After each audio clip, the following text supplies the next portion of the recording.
conference calls. We have got Skye Eddy of Soccer Parenting on, and Skye's going to talk to us a little bit about engaging parents and a little bit of other stuff. Skye, thank you for joining us. Please go ahead and introduce yourself and tell us a bit about yourself.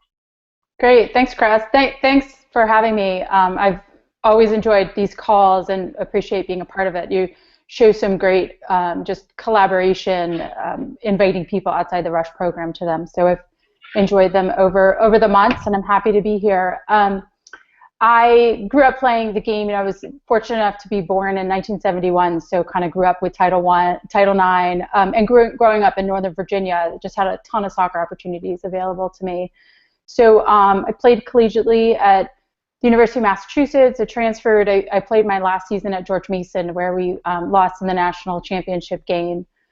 Was an All-American, youth All-American, collegiate All-American, and really coached from high school as a goalkeeper. So started goalkeeper training even in high school, and have continued that over the last 25 years. I'm coaching now in the youth game, working with U.S. Soccer, doing training centers, still working for Soccer Plus camps. Can't get the camps out. I love them. Love the environment at Soccer Plus. So still doing some of those. Decided as my kids started in the game that that parents really needed a voice. So that's sort of how soccer parenting started. Cool. Thanks, Skye. Quite a resume there. So thank you for joining us, and thanks for all you've done and continue to do for the game and the players. So, Skye, obviously the soccer parenting thing we'll talk about. Tell us a little bit, what is the most common theme you hear from parents? Yeah, so probably thank you is what I'm hearing from parents. From coaches, I'm hearing thank God somebody's doing this. There's that sort of dynamic. I started soccer parenting because I was acutely aware of this need to educate parents, and so the thank you that I'm getting from parents is because they're finally being provided the information that they need so that they're capable of making the right choices for their kids and putting them in the right environment, have a little bit of control and understanding of the environment. My kids grew up playing, especially my daughter. I was just shocked when I went out and watched what was going on with our club for the young kids. And I was just so disappointed that this was the environment for our kids. It just, the quality of the coaching wasn't up to speed. The coaches weren't creative, and so with that in mind, I really decided that the parents needed some more education. And so again, the theme that I hear from parents over and over again is thank you. The majority of parents on my site are parents of 7 to 11-year-olds. The majority have travel soccer type level kids, and from the surveys that I do with these parents, they're mostly seeking information about the mental side of the game, how to support their child with that, and the parents type theme category on my site. So just having that connection as a parent within the game, just getting some advice from a parenting perspective, not necessarily about the game itself, but just how they can be the best parent. That's brilliant, Skye. So if you had a group of parents together, right, mm-hmm. going into soccer for the first time, what do you tell them? Or going into travel soccer for the first time? Yeah, I'm writing an article right now, so I wish I could pull up my notes. I have 7 categories. And that'll be published next week, so maybe we're getting a sneak peek, or I can formulate my article here. So the number one thing I say to these parents is don't expect your child to perform like any other child on the field. Don't ever compare your child to anybody else. And it's very easy to do that. I know, I've done that myself, and you think, well, that player can dribble so well, so my daughter needs to work on dribbling. And wow, that boy is such an exceptional passer. I have to, help my son be a better passer. Everyone, as we know, will develop at their own pace. And so encouraging parents to just leave out any comparisons to other children, I think is essential. Also, I Just let think, me interrupt you for a second there, yeah, Skye, and I apologize for interrupting. no, that's Steve good. Davis of New York Rush, he has this nice little saying, and it goes, "Coaches measure success by wins, players measure success by performance, and parents measure success by comparison." Yeah, Right? So I think your thing there is spot on about, having the child measure themselves against themselves. Anybody who's done the youth license will talk about Marston's slanted line theory. And of course, as parents, what do? We compare our children to each other if they have siblings. And then, of course, when they're playing in the sports arena, we compare them. Why don't you run like Billy? Why yeah. don't you try like Sally? You know what I mean? So I think it's huge, and I'm very excited to hear the rest. And I apologize for interrupting No, you, it's but I okay. wanted I to mean, add that stuff. so many kids drop out of soccer after the first year. In fact, our largest drop off of kids is after the very first year of playing that we're seeing within, especially the recreation program. So I think a lot of that is because parents are thinking, oh, my child isn't good. They're not performing to the standard of some of the other kids on the team, so therefore we'll try something different, or putting some pressure on the kids. So I think kind of going back to that, not comparing. I think another really important thing is to be involved with the parents. We need to figure out a way to encourage them to be an engaged parent, and not be over involved, but still, have an active participation in their child's healthy decision they're making to be involved with sport. So finding that balance for the parent, I think, can sometimes be a challenge. I hear from parents of young kids that they're not sure how deeply to get involved. Developing, if it's a rec type situation versus a travel type situation, then we know all the things from the Changing the Game project of I love watching you play, releasing your child to the game. All of those things are important to just make sure that fun is at the absolute top of the list of what's happening out there. Brilliant. Thanks, Skye. So I didn't mean to deviate, but I thought that was a great opportunity, and we look forward to posting your article. Yeah, it'll be out next week. So common themes from coaches, right? You said that coaches are saying thank God, right? And then you talked a little bit about when you went out and watched your daughter play, the coaches were lacking creativity. Some of the coaches, they're young coaches, and they don't have children of their own sometimes, so they don't know how to treat a child. They don't know how to handle the tantrum or anything like that. So, what if you've got a group of young coaches together, what advice are you giving them, and what are the common themes you're hearing from them and saying, hey, if you do these three things, your season could be very, very different, and you will have, less issues to deal with, which gives you more time to spend with the children and coaching, and the reason we got into it. Exactly. I think the number one thing that a coach has to do if they're a youth soccer coach is they have to open the door to the parents.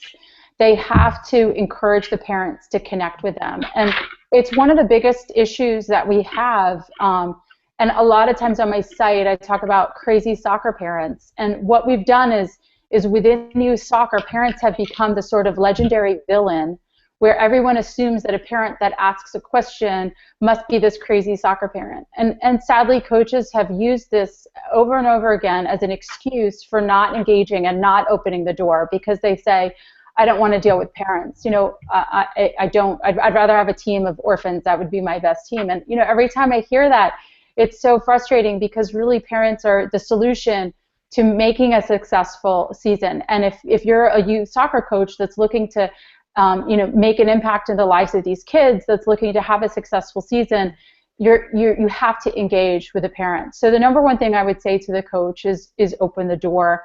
The second thing I would say to the coach is to realize that these kids idolize you. These kids look up to you. They're looking and wanting to get some positive feedback from you. Not just the girls, not, boys too. The young kids, you're a leader and a role model to them, and they want to, knowing, and if they knew that they did something that that made you happy or that you were proud of, would really make a huge difference to them. So we need to be coaches that can connect with the kids in a way that that the kids feel, therefore, a deeper connection to the sport. And the coaches need to take responsibility for that. I would say just the other just general thing to a coach starting out the season is, setting some really clear goals and objectives for the season and very clearly communicating those to parents. But communicating them to them in a way that makes sense. So on my site, 52% of the parents that are on my site have never played soccer before, and they consider themselves to be a soccer novice. If you say to those parents, my objective for the season is to focus on player development, they will have no idea what that means. That's just mumbo jumbo speak to them. So we need to get very clear and specific about, working on receiving and keeping the ball in front of them, working on, short passes at this age, or we're working on, last year developmentally they were focusing on the dribble so much. Now they're getting older and we're going to start seeing some passes. So, really being very clear with the parents of what the expectations are, of what the objectives are for the season, communicating those, and then holding themselves accountable to them. Yeah, I think that's huge, Skye. We in Wisconsin and here in Virginia, what we started doing, so for example, we would send out our club's philosophy with under sixes, and we would say, hey, this is what you can expect from your child. If they are jumping over puddles, that's okay. Celebrate that because it's movement education. It doesn't always look like soccer. And if they want to be picking the flower, that's okay because next time they may play. And we share our philosophy, right, and what to expect of the characteristics and the psychosocial and all that kind of stuff.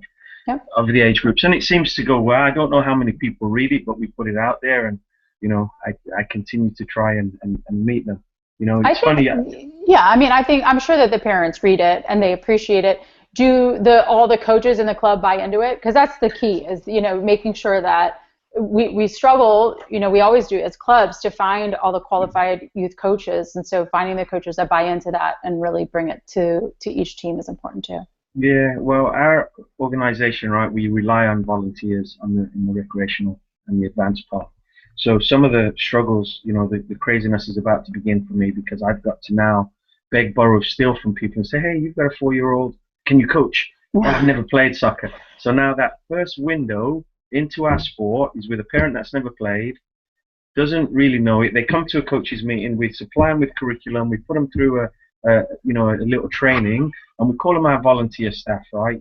We give them a discount, we try and look after them, but you said, I think what you said was, most children drop out from the first year of sport after in recreational due to the parents thinking that their child, we're predetermining the kid's sport sometimes, and there's so many, ways, that we can predetermine it, and it's difficult, right? So my struggle is I've got to convince this volunteer. The volunteer kind of is a little bit reluctant, but we do send them curriculum. Some of them adhere to it. Some of them use their own sporting experience, which might have been American football 30 years ago. So it's line drills and yelling and, the clipboard and the whistle.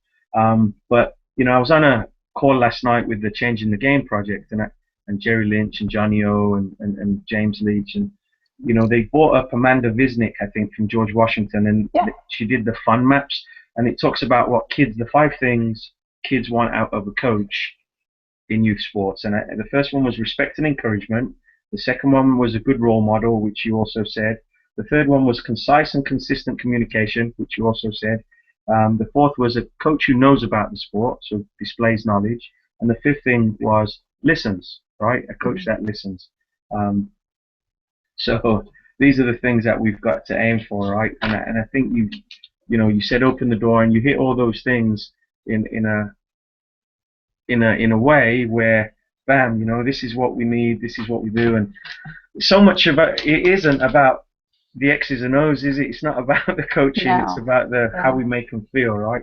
No, it isn't. And all of those things are teachable. All of those skills, those emotional intelligence type skills, are teachable and learnable. And I think, that's why coaching has changed so much. We might have talked about this last week, but I've said recently that, growing up with our coaches, when I was growing up, they were mostly parent coaches. So they coached from a parenting perspective and brought that emotional intelligence to the coaching. And now we have these young professional, oftentimes coaches, or the roles have shifted just a little bit. But yeah, we need to create an environment that the kids want, and they want to have fun. Kids quit sports when they don't have fun, so we need to create fun.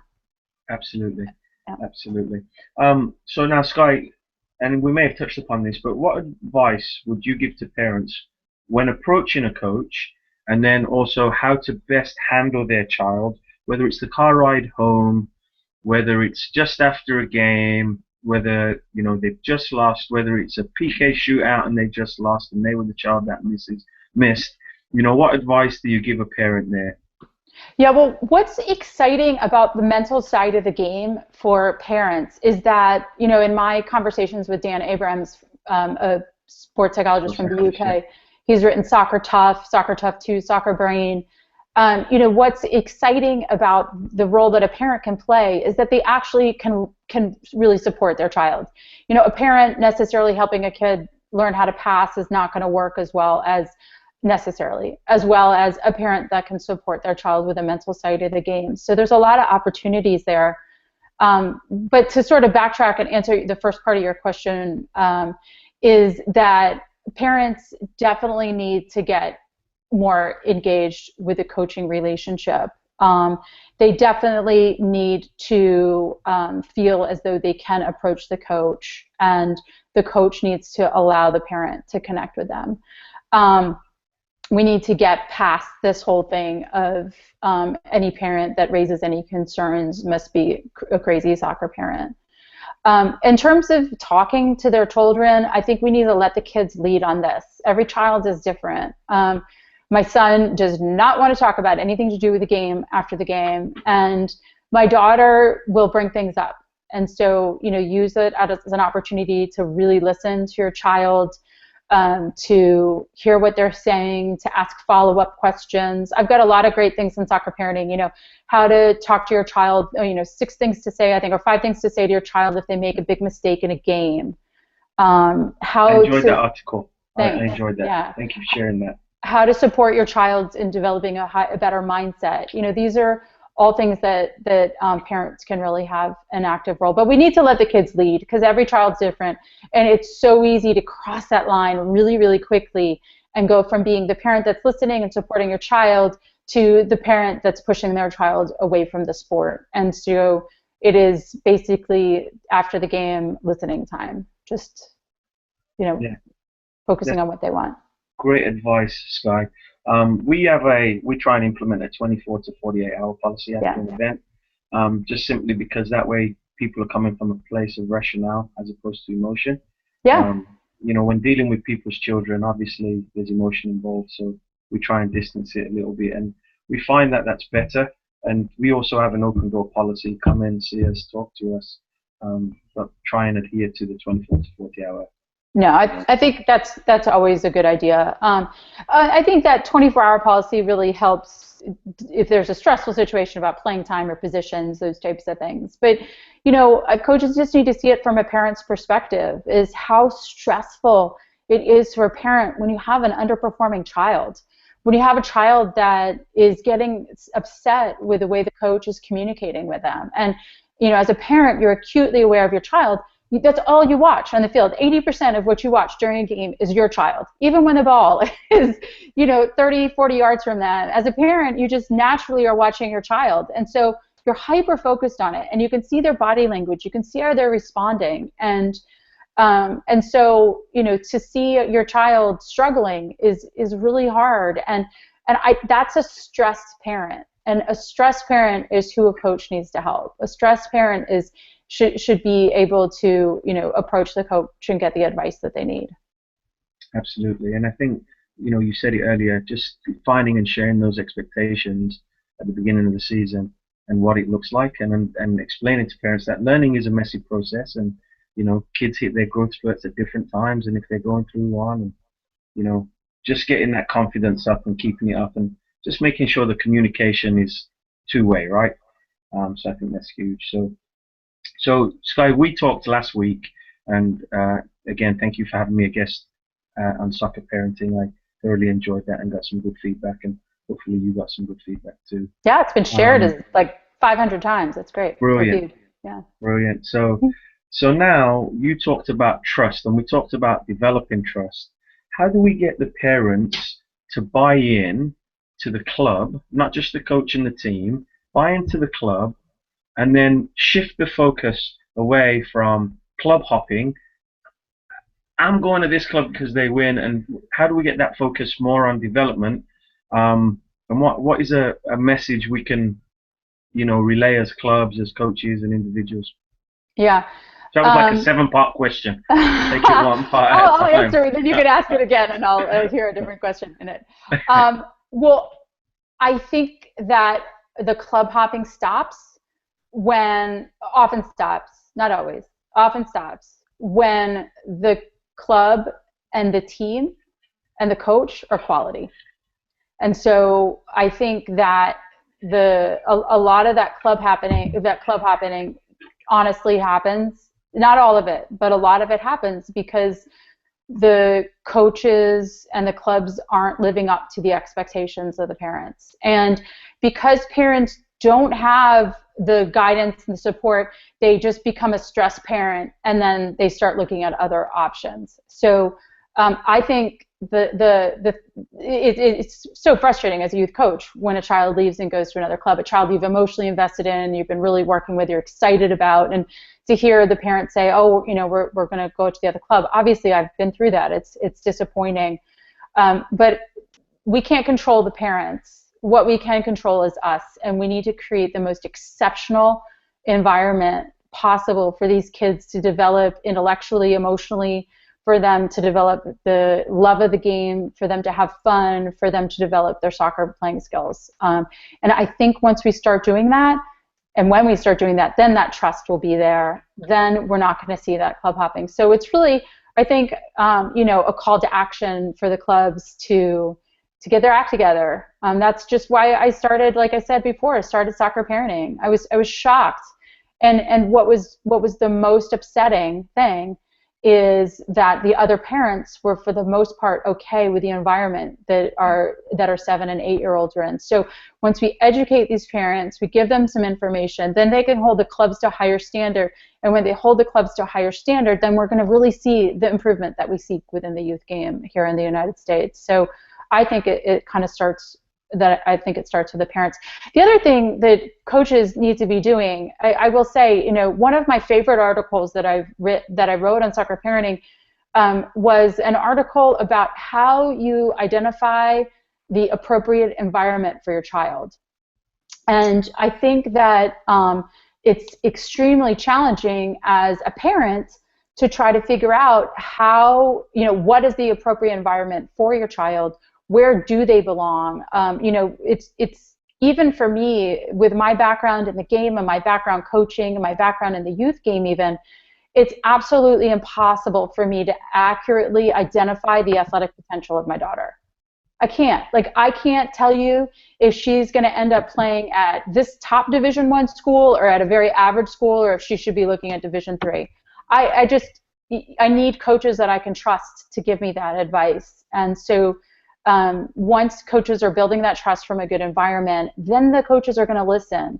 And yeah, some parents, when you say, hey, your child is best served to be on the second team, they're going to develop more, they're going to be the leader, they're only 11, they're small, whatever, then the parents will be more apt to listen to that conversation and trust the coach. So, for the parents to be able to evaluate the athletic potential and be able to evaluate the mentality of their child and be in control and choose the right environment for their child so that they'll continue to have fun and continue to play. It's a challenge. Yeah, I think that's huge. And I think, a lot of second teamers feel like, I don't know how to say the word, but we got cheated out of the first team, and they're upset there, and they're on the second team at times. And then children on the third team are like, we're just happy to play, Yeah. Because my daughter was on the second team. I mean, that was the most stressful year for me. I will tell you over and over again. I mean, I had literally had some sleepless nights over this. So, for me, the soccer parenting stuff is like therapy half the time. Yeah. It's your child's on the second team, and you see the first team with a better coach. and the Yeah. kid's practicing an extra day a week. Yeah. And you can just watch these kids getting better in The gap's getting bigger. bigger and bigger and bigger. And so, what can we do as coaches? Yeah. Can we offer an extra night of training to those other kids? Can they come and train with a first team on the third night where they might not be training? Or, can we get better coaches on our second teams? What we did in Wisconsin, we had 3 teams, but it was me and another gentleman who were in charge of both teams, and we trained them as a pool of kids. And I think sometimes what happens is the administrative rules, right, restrict you from moving and bouncing kids around. And we're doing it this year too with our 07s, which is our under 10s. We made a pool of boys, and we've communicated with the parents. We're going to do certain events together. They'll train together. I'll be the lead coach of one and assist on the other, and the other coach will be the lead, and I'll, you know what I mean, Yeah. and vice versa. So first event we're doing this rush reach friendlies this weekend, and everybody's bringing out all their old gear and donating it, and we're just having a bunch of friendlies where the kids will play and just experiment the game, right? We've set some guidelines for the parents and stuff like that. So you mentioned though, Skye, right? Telling the parents to look for the environment, what's right for their child. What would be a couple of things to tell a parent to look for, right? So for example, if this club's listing, oh, we've won this tournament at U7 and U8. To me, that's a red flag, right? Because they're talking about winning at that age. So what things should parents be looking for at certain ages? Let's say 7 through 11. Yeah, so Eric Imler wrote a couple of great articles for soccer parenting on this. You know Eric? Yeah, I know Eric, yeah. Yeah, he's exceptional. Can't pass, can't play, right? Yeah, and great background in the game, just an authentic desire to support kids at these grassroots levels. And I think the title of the article in Soccer Parenting is how to identify what an appropriate training environment is for the 7 to 9-year-old. Mm-hmm. And so to give parents that understanding, so they understand, listen, if you go out to practice and there's 3 balls out there, there's a problem. Every child should have a ball, or they shouldn't be standing in lines, or they should be playing and playing and playing. And, we get into this mindset that it needs to be structured and there needs to be this technical training. And, I think part of the time in the article, Eric's saying, listen, if the coach isn't have a huge soccer background, the best thing that they can do is have them play the whole time. For the most part, that's what we need to be looking for. I think a couple of things that I would say is to parents, and the guidance that I've given them is, making sure that there's a curriculum, making sure that there's a director of coaching and there's a process and a plan for development for the kids. And even at that young age, there needs to be a pathway for kids to be able to advance or continue to participate, not even necessarily advance. It's not about advancing. I think the other key thing that I would say for that younger age group is just making sure that the coach is engaged with a child, to making sure that the coach has those skills to be able to, I've used the word fun, I think 30 times so far right now, but, just continue to make that environment fun. Yeah, absolutely. That was 31. So moves us to our final question before we get some questions from Fuzzy from Hawaii and Alejandra from California.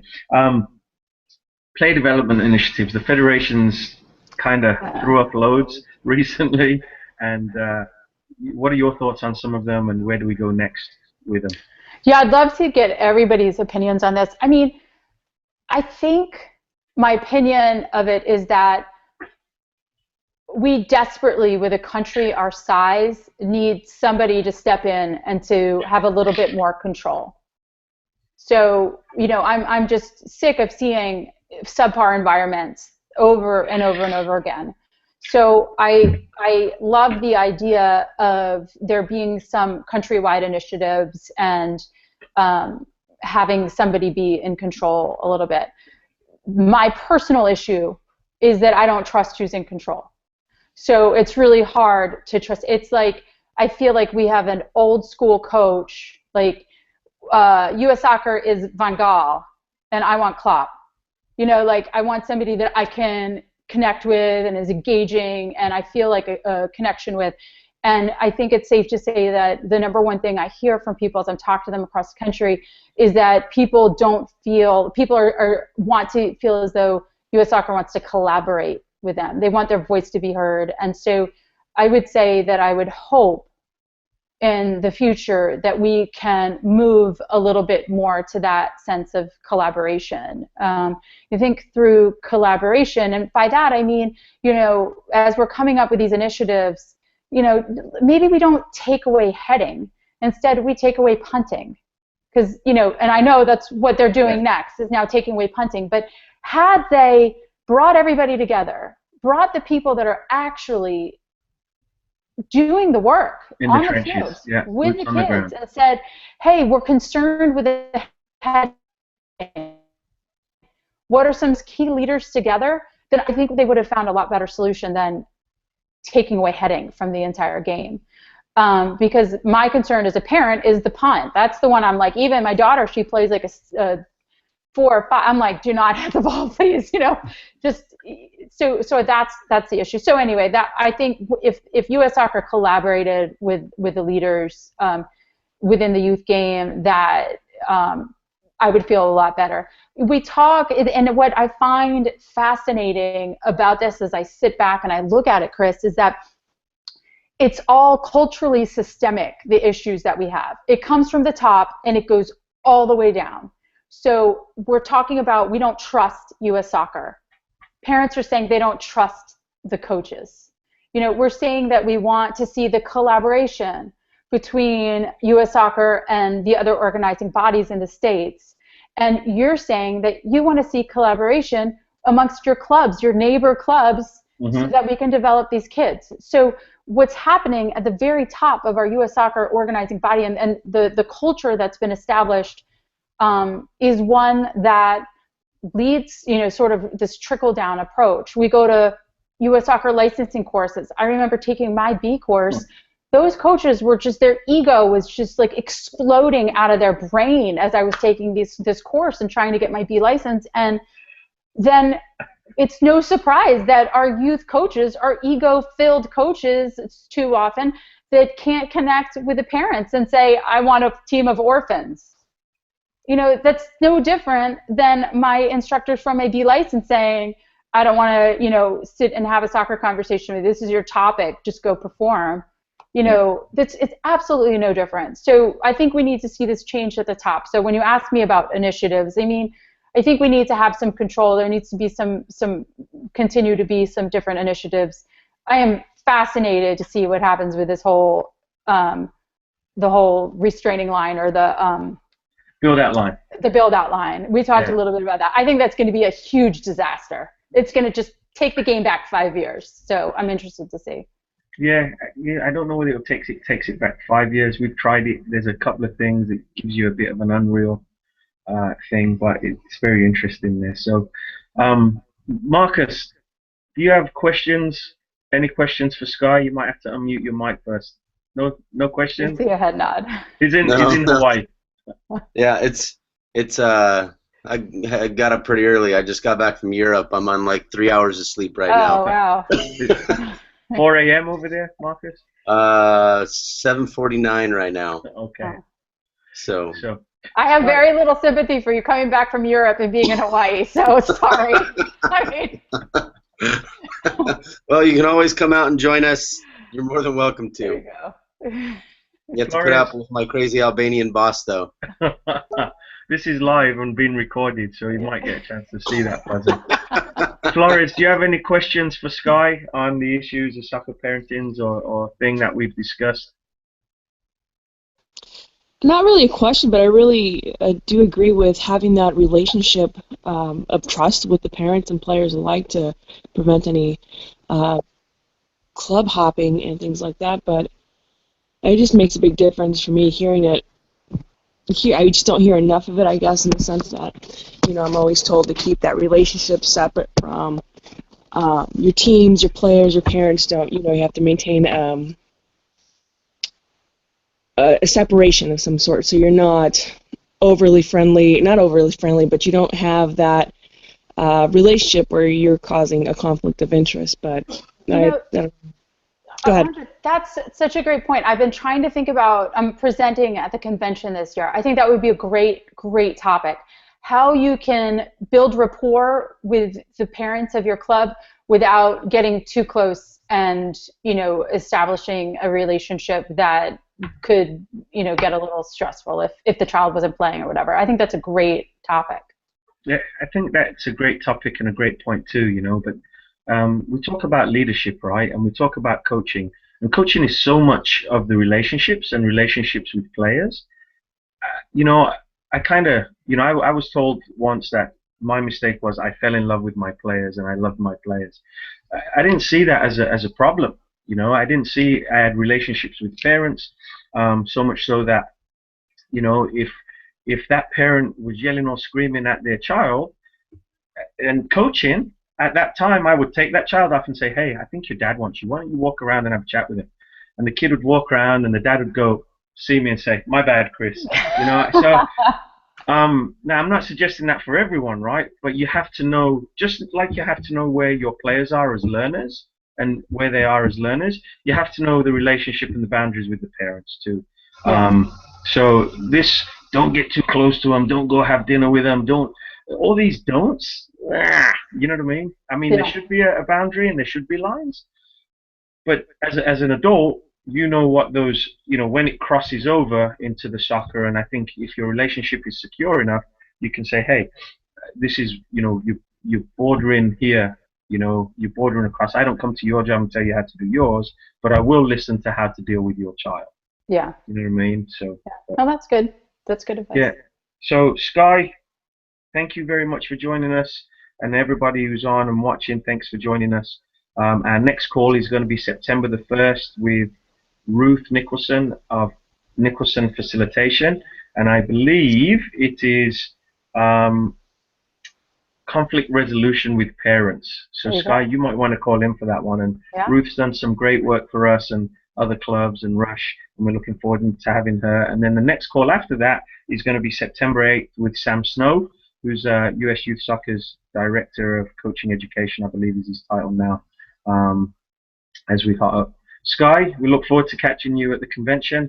I believe Steve and I might be presenting also in the workshop, and then heading to Vegas afterwards for a tournament with Rush Select. So, Skye, thanks for all you do. Thanks for everything you've done in the game and continue to do. We love your resource of soccerparenting.com. This interview will be shared. Go in, check in with soccerparenting.com. Skye will give Rush Clubs a deal. And parents on that. She didn't know about that, but I'm sure she will. I will. We'll talk about that offline. Sounds good. Yeah, thanks, guys. Yep. See ya. Thank you. Thanks.